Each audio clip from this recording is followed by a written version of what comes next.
बाबू तू अचानक या. बॅग वगैरे घेऊन ये. नाही फोन केला होता. आल्याला कसली उलट तपासणी करताय?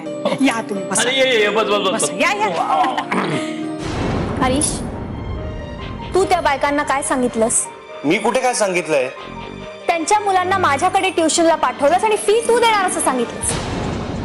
हरीश, काय झालं? आता का गप्प आहेस? हरीश, मी विचारते त्या बायकांना तू इथे का पाठवलंस? आणि या सगळ्या लिंबूवाडीतल्या मुलांचा तू एकट्याने ठेका घेतलायस का? माझं घर कसं चालवायचं ही तुझी जबाबदारी आहे. वृंदा, तुझा काहीतरी गैरसमज होतोय. हे खोटं आहे सगळं. ठीक, ते खोटं बोलतायत मान्य आहे मला. मग खरं काय ते तूच सांग ना. तुझ्याच तोंडून ऐकते मी. अगं साधी सरळ सोपी गोष्ट आहे. आणि मला शिक्षणाचा एवढा सोर्स असता तर मी स्वतः शिकलो नसतो का? म्हणून अशा रीतीने मदत करून पैसे द्यायचा प्रयत्न करतोय? आता सोक्षमोक्ष लावतोच मी काय तो. नाही हरीश, हरीश, अरे ऐक. अलिबागला जाताना तुमच्या घराची किल्ली तिच्या हातात काय सोपवली तुम्ही? तिने आपले रंग दाखवायला सुरुवात केली. मग रोज काही ना काही कारण काढून आमच्या सासूबाईंची भांडायची. प्रसादच्या नजरेतून यांना खाली उतरवण्याची एकही संधी तिने दवडली नाही. काय हो?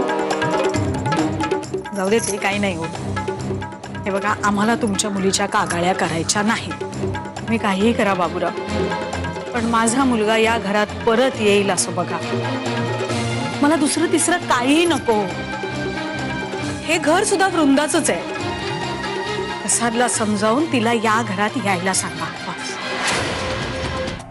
आता काय ते खरं खोटं करून टाकू. मी सगळ्यांना बोलवलंय. जावळे काकू, पवार वहिनी, या आतमध्ये या सगळे. या इथे उभे राहा. प्रसाद, वृंदा, तुम्हाला काय विचारायचं ते विचारा समोर ना. आता काकू, मला एक गोष्ट सांगा. तुम्ही माझ्या इथून गेल्यावर असं बोलला होतात का की तुमच्या मुलांचे सगळे फीसचे पैसे हरीश देणारे म्हणून? नाही बाई, असं काही बोललेलो नाही आम्ही. काकू, खोटं बोलताय तुम्ही. मी माझ्या कानांनी ऐकलेलं आहे की हरीश त्यांचे पैसे भरणार. तुम्ही स्पष्टपणे बोलत होता. जाऊ दे, तुला नाही पटत ना, राहू दे.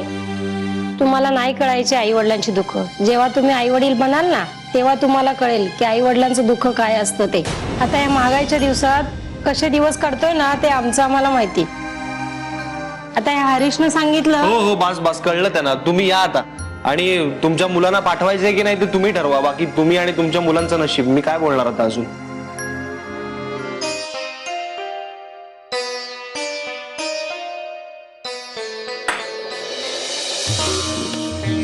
बाबा,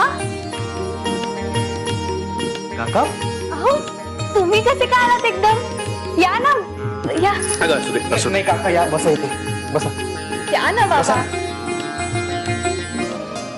काका, प्रवास व्यवस्थित झाला ना तुमचा?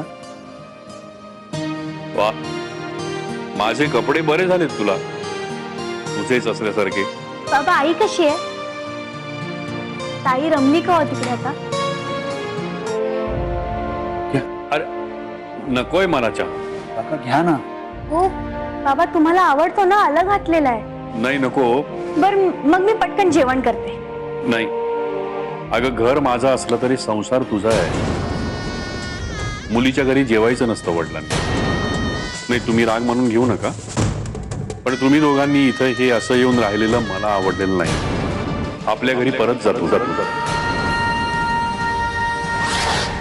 अवदसेने माझ्या पोराला माझ्यापासून तोडलं, त्यावर समाधान नाही झालं. आता हे घरचं दुकान असताना 4 दुकानं पुढे गेली ही. पर गेली ते गेली, वर उधाऱ्या केल्या. अगं आई, तो वाणी म्हणत होता तुमचं दुकान असताना तुमची वहिनी आमच्याकडे कशाला आली उधारे करायला? आता चोरगेंचं दुकान चालत नाही वाटतं. आता मात्र हद्द झाली वृंदा पुढे. या बाई पायी अजून काय काय ऐकावं लागणार आहे काही कळत नाही. जाते आणि चांगली खर्चवतेस तिला. थांब बाई, चांगली खडसाव तिला. जेव्हा त्या वाण्याने मला सगळ्यांसमोर सांगितलं ना, तेव्हा मला ही किती लाज वाटली सांगू. आता लाज तिला वाटेल.